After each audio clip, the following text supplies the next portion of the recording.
2017 election झाले ते 2011च्या इलेक्शनवर झालं होतं आणि आता सेम ह्या शहरातली जनगणना 2011ला 9 लाख होती. आता 2026ला हे इलेक्शन होणार आहे.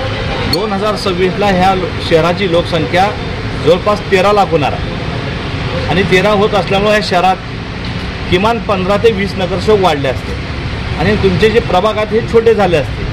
आता कुणाचा प्रभाग 41 आहे, कुणाचा 42 आहे. जर नव्याने 120 नगर झाले असते, नवीन जनगणना झाली असती, नवीन प्रभाग रचना झाले असते तर या शहरामध्ये किमान 120 नगरसेवक या ठिकाणी वाढले असते.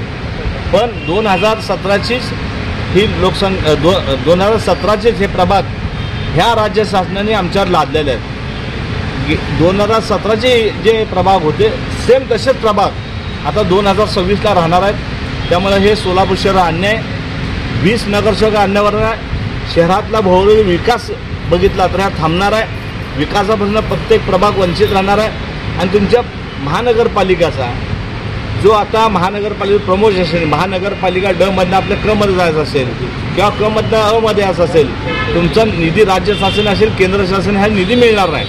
ह्याचा भौगोलिक सगळा विचार करून काँग्रेस पक्षाने ही इलेक्शन आता नव्याने केंद्र सरकारने चं पत्र आलेलं आहे की नवीन जनगणना चालू करा. मग तुम्ही लोकांना वेळात करता का? तुमचं केंद्र सरकारने पत्र पाठवलं की ह्या राज्यातली जनगणना झाली पाहिजे. आता तुम्ही गेले 8 वर्ष झालं आमचं इलेक्शन घेत नाही.